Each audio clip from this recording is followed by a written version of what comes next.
very good morning. You're watching Rajya Sabha television. I'm Smriti Rastogi with breakfast news. The big story this morning is the nomination to be filed by the NDA's presidential candidate Nath Kovind for the top constitutional post in some time from now. But before getting you all the details, a quick look at the top headlines.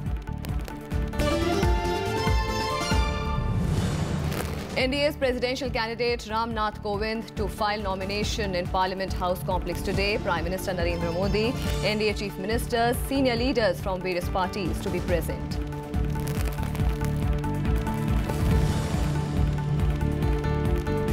It is a Dalit versus Dalit presidential contest. Opposition picks Congress leader Meera Kumar to take on NDA nominee Nath Kovind. Election is scheduled for 17th July.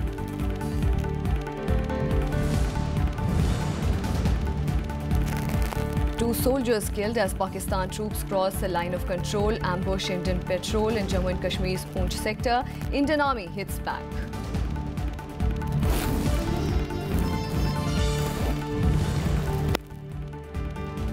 India slams Pakistan over alleged confessional video of Kulbhushan Jadhav, dismisses it as farcical. MEA says Pakistan should desist from trying to influence the proceedings at the ICJ.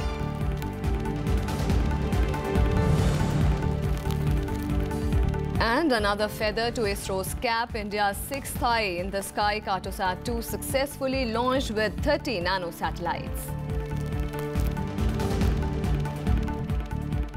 NDA's presidential candidate Nath Kovind will file his nomination papers in the Parliament House complex today. Prime Minister Narendra Modi, most BJP-led NDA chief ministers and the heads of some other parties supporting his candidature will be present on the occasion. The entire Council of Union Ministers, NDA chief ministers, MPs and MLAs from across the country will be among the proposers and seconders of his candidature. All the dignitaries will gather at GMC Balayogi Auditorium in the Parliamentary Library building. June 28th is the last day for the nominations. Election for the next President of India will be held on July 17th. Counting of votes will take place on July 20th. Incumbent President Pranab Mukherjee will demit office on July 24th.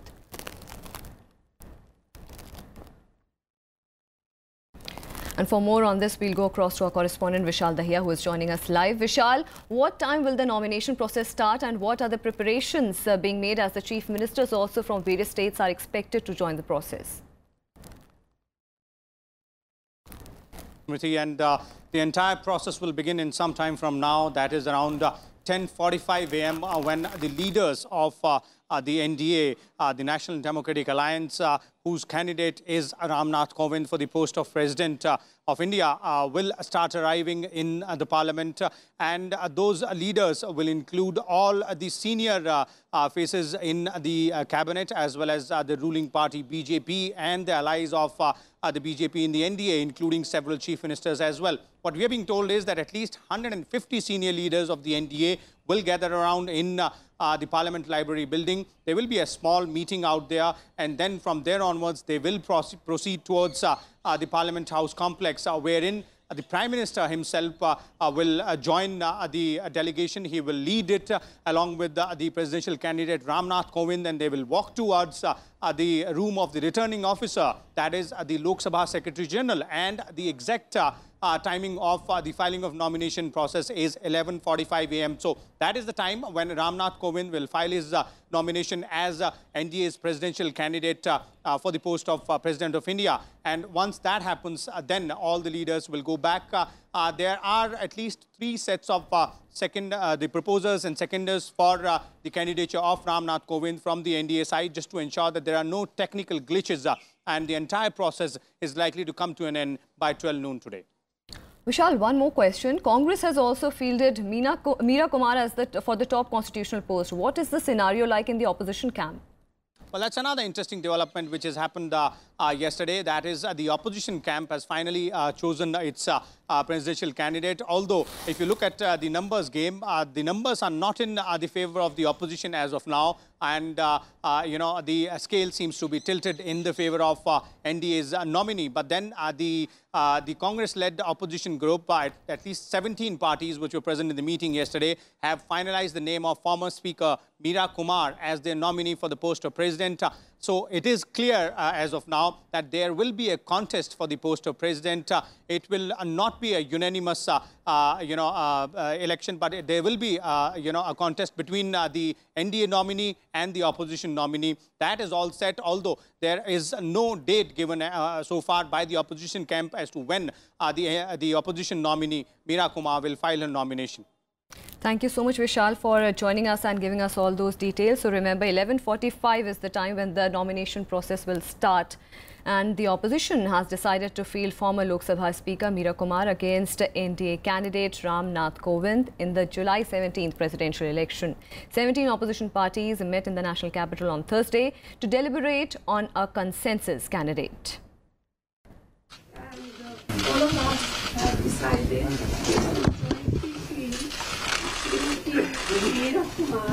Congress President Gandhi announcing former Lok Sabha Speaker Meera Kumar as the presidential candidate of the opposition. Kumar, a former diplomat and daughter of late Dalit icon Jagjeevan Ram, was the unanimous choice of the 17 opposition parties that attended the meeting.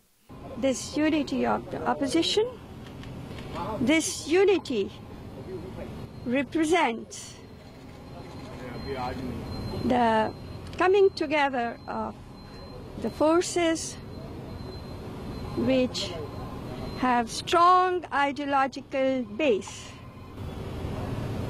I'm going to contest the election as their representative.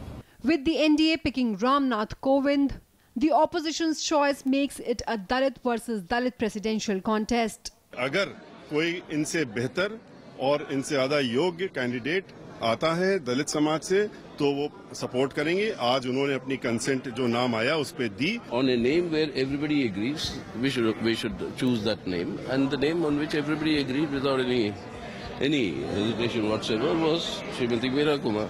By one and all the 17 political parties who met here today in the afternoon and have unanimously proposed the name of Shri Meera Kumar ji. Earlier, the anti-BJP front was left considerably diminished by Bihar Chief Minister Nitish Kumar exiting the bloc to support the NDA candidate. His alliance partner Lalu Prasad Yadav has requested him to reconsider his decision. कि इस पर विचार करिए, ऐतिहासिक भूल नहीं करना चाहिए, गलत नहीं होना चाहिए, गलत निर्णय हो गया है आप लोगों का. The election for the next president is to be held on July 17th, ahead of President Pranab Mukherjee demitting office on July 24th. The Election Commission has issued a notification in this regard. The process of nomination will continue till June 28th. Kriti Mishra's report for Rajya Sabha TV. On to some more news. Launch vehicle PSLV C-38 carrying Cartosat-2 and 30 other satellites was launched from Sriharikota in Andhra Pradesh today morning. The 30 nano-satellites include 29 belonging to foreign customers from 14 countries and one domestic payload of a private educational institution. The Cartosat-2 series satellite is a remote sensing satellite.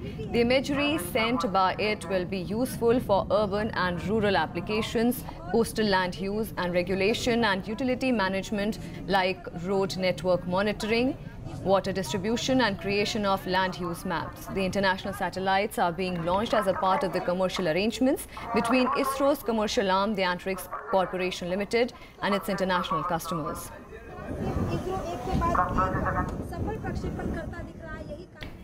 Indian national Kulbhushan Jadhav on Thursday filed a mercy petition before Pakistan's Army Chief General Qamar Javed Bajwa. According to the reports, Jadhav has requested that his life be spared on compassionate grounds. Earlier, Jadhav had appealed to the military appellate court, which rejected his appeal. Under Pakistani law, a person is eligible to appeal for clemency to the Chief of the Army Staff, but if rejected, the person can appeal to the President. The Hague-based International Court of Justice has stayed Pakistan from executing Jadhav. Meanwhile, India once again slammed Pakistan's fresh confessional video of Jadhav, calling it farcical. India said manufactured facts cannot alter the reality in the case and asked Pakistan to desist from attempting to influence the proceedings at the International Court of Justice through false propaganda. Addressing a press on Thursday, External Affairs Ministry spokesperson Gopal Bagle affirmed that bilateral issues between India and Pakistan will have to be decided bilaterally. His comments come in response to suggestions by UN Chief Antonio Guterres that he is engaged in bringing about a dialogue between the two neighbours. Guterres recently said that he is engaged in bringing about a dialogue between India and Pakistan to resolve the Kashmir issue. Meanwhile, Pakistan has said that UN has a responsibility to resolve the Kashmir issue. Foreign Office spokesperson Nafiz Zakaria at his weekly briefing said that Kashmir is an internationally recognized dispute and is outstanding on the UN Security Council agenda. 2 Army Jawans were martyred on Thursday by Pakistani troops which carried out an attack on 600 meters inside the Indian territory. The attack happened in Poonch sector of Jammu and Kashmir. One Pakistani soldier was also killed in a retaliatory action as security forces foiled yet another bid of infiltration. Pakistan's Border Action Team, which generally comprises special forces of the Pakistan Army and even some terrorists, carried out the attack and provided cover fire to militants from their posts. An army official said that Indian troops killed one armed intruder whose body was recovered by the Pakistani men under heavy exchange of fire. This is said to be the third action in Poonch this year.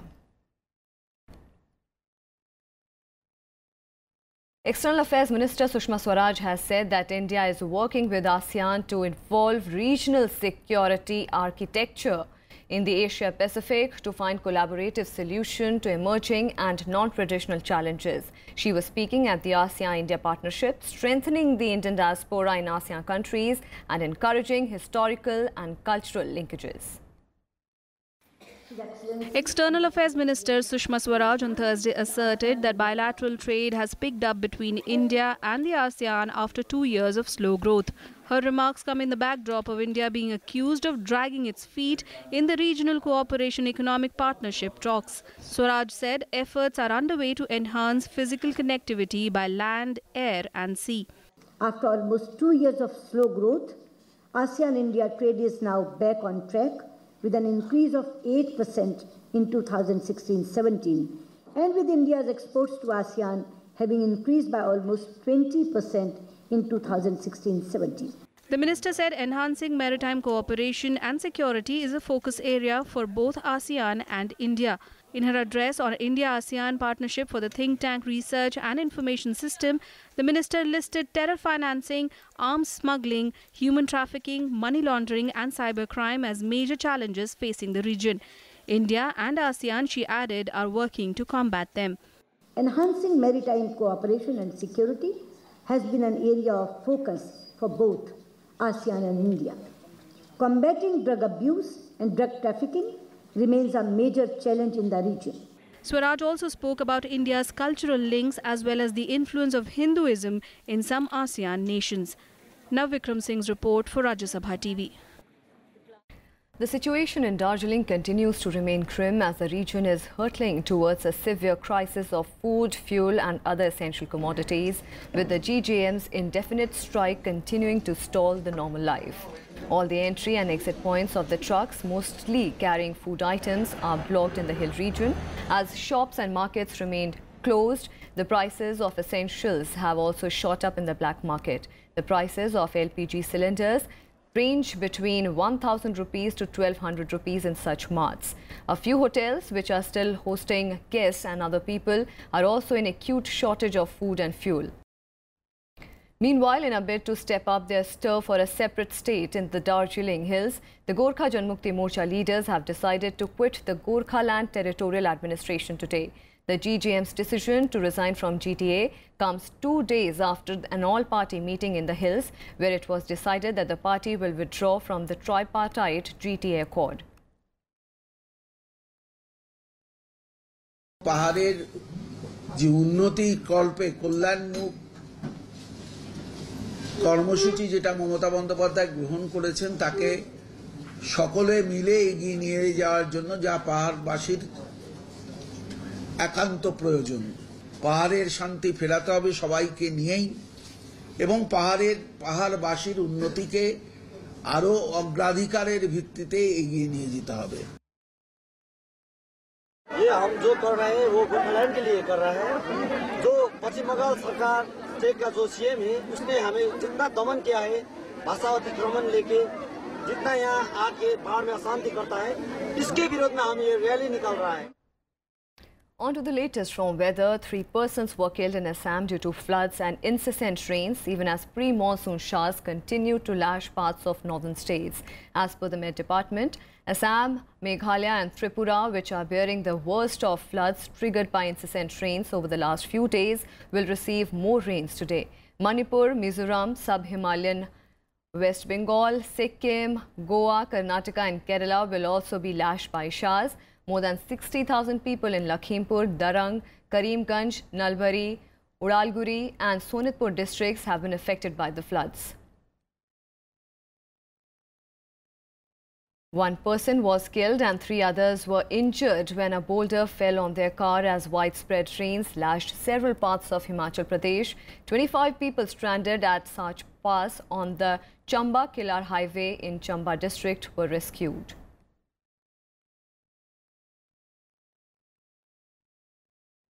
And let's take a look at other national developments and nationwide.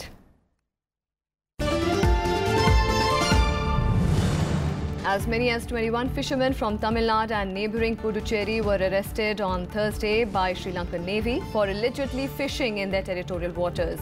The fishermen were taken to Kanges Anthurai port in the island nation along with their boats. Tamil Nadu Chief Minister K. Palaniswamy sought the PM's intervention to secure the release of 20 fishermen from the state and 137 boats detained by the Sri Lankan Navy.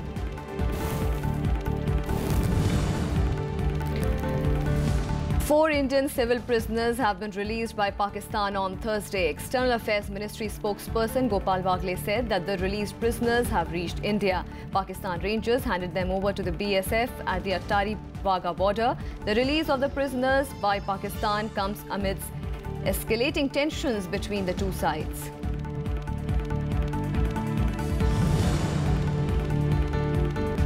Kerala Chief Minister Pinarayi Vijayan has called an all-party meeting to discuss the cases of fever outbreaks and other contagious diseases. The Chief Minister further stated that directions had been issued to initiate a 3-day cleaning effort with public participation to contain the spread of communicable diseases and various kinds of fevers. And with that, time for a very short break. More news and updates on the other side. Stay with us.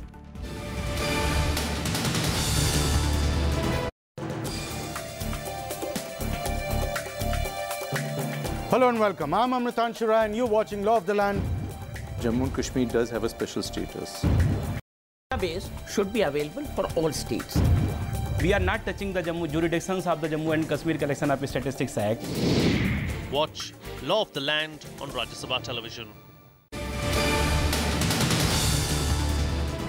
Shifting our focus on the international front, as formal Brexit talks begin in Brussels on Monday, British Prime Minister Theresa May on Thursday set out the UK's opening offer on the rights to EU citizens who are living in Britain. The offer is contingent on a reciprocal pledge about the rights of 1.2 billion British citizens currently living elsewhere in the EU. This is an issue both the sides want to be resolved early in the talks. The EU negotiating team will now open a technical review of the offer. Even as talks continue in Brussels between British government and EU, British Prime Minister Theresa May on Thursday set out to address the contentious issue of the future rights of EU citizens after Brexit. May has offered that those who arrive lawfully before Brexit will be given the chance to build up the same rights to work, healthcare and benefits of the UK citizens. May also said those EU citizens who had lived in Britain for 5 years could stay for life. May's proposal came in response to the EU's own offer on future rights of UK citizens living in other EU countries. We will be going into negotiations. Those have started constructively. What I'm going to be setting out today is clearly how the United Kingdom proposes to protect the rights of EU citizens living in the UK and see the rights of UK citizens living in Europe protected. That's been an important issue. We've wanted it to be one of the early issues that was considered in the negotiations. But there are still some tricky technical questions to deal with. An estimated 3.2 million EU citizens live in the UK and there is much nervousness. May, however, reassured her EU partners, saying the UK does not want anyone to leave or families to be split up. Both sides would like to get the issues of citizens' rights wrapped up as soon as possible. It would be good for morale to get an early win, and they have more difficult issues to tackle. Theresa May hat uns heute deutlich gemacht, dass Bürgerinnen und Bürger der EU, die sich bereits 5 Jahre in Großbritannien aufhalten, die vollen Rechte dann auch weiter behalten können. Das ist ein guter Anfang. Aber es stellen sich natürlich noch viele, viele andere Fragen. Und im Zusammenhang mit den Austrittsfragen sind auch Fragen der Finanzen zu bearbeiten. Es sind Fragen des Meanwhile, there are two other thorny issues that have to be resolved early on: the UK's divorce bill and Northern Ireland border. I'm not a dreamer, and I'm not the only one. I consider we have to respect the choice of UK, and we will negotiate, and we will see how it's possible to keep a smart cooperation on the different issues. The UK is anxious to start negotiating a new trade deal soon, but the EU insists that its Brexit priorities must be addressed first. The UK election has left May seriously weakened, heading a minority government, which has fueled uncertainty about the whole Brexit process. May has vowed to take the UK out of both the EU single market. The UK's exit deadline is 30th March 2019. Bureau Report, Rajya Sabha TV. US President Donald Trump has stated he did not make secret recordings of the ex-FBI chief James Comey.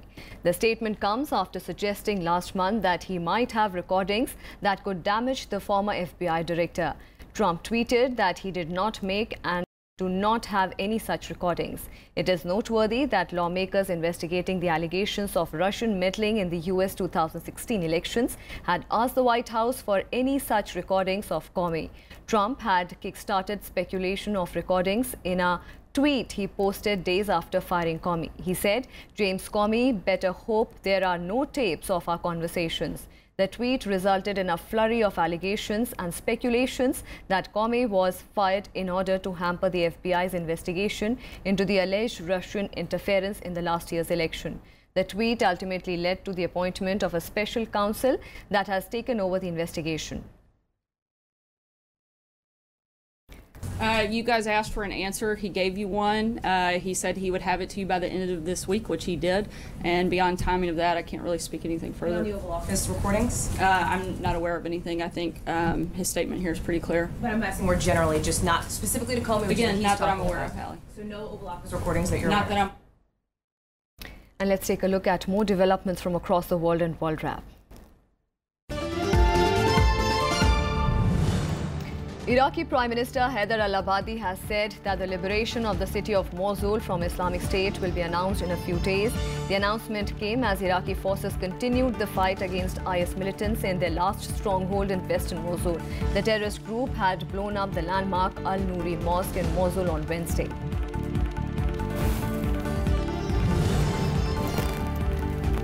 The first Turkish ship carrying aid to Qatar departed on Thursday to break the embargo imposed on Doha by a number of Gulf countries. Trucks of vegetables are being sent to Qatar every week, looking upon the upcoming Eid al-Fitr, which marks the end of the Muslim fasting month of Ramadan. Around 105 Turkish cargo planes carried aid to Qatar earlier this month.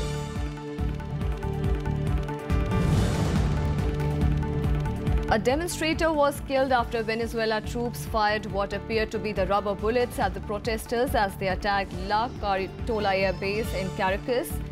Despite volleys of tear gas and rubber bullets, a small group of protesters were able to rip down a section of the fence surrounding the airbase. The death toll rose to 76 in unrest since April.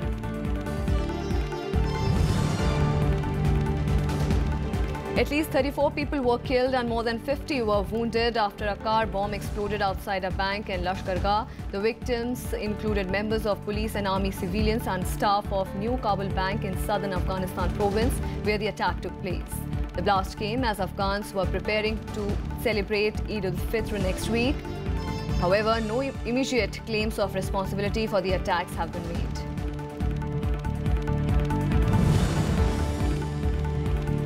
Four Republican senators refused to vote for the bill repealing Obamacare, saying the bill was throwing the health bill's fate into uncertainty. Republicans need to secure 50 votes when the bill comes to the floor next week. No Democrats are expected to support it. US Senate leaders unveiled a draft of legislation proposing to kill a tax on the wealthy that pays for it and reduce aid to the poor to cut costs.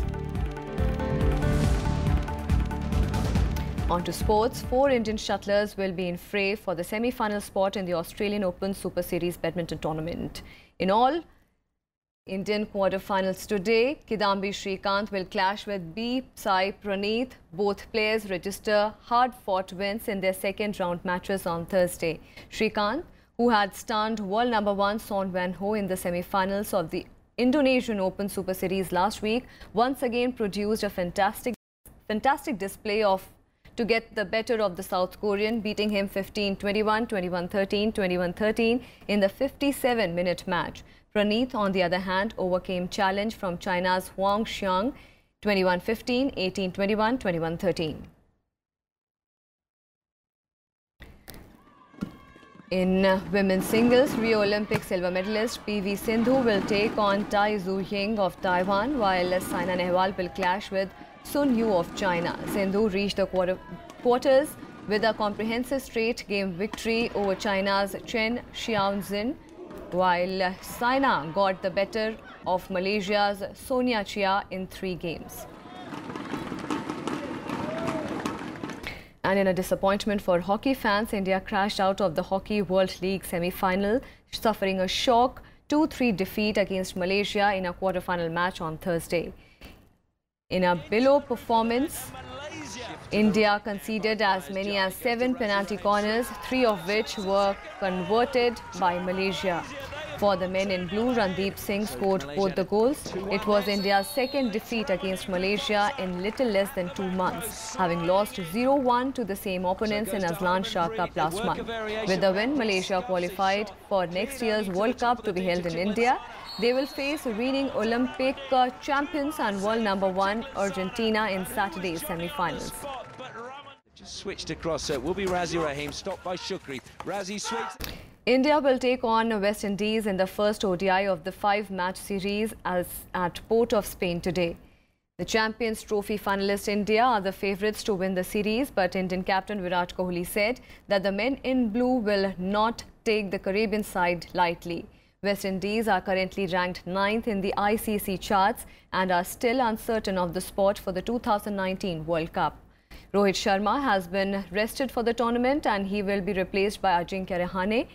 A whitewash in the series will push India to 2nd spot in the ICC team rankings. However, it will end West Indies' chances of qualifying automatically for the 2019 World Cup.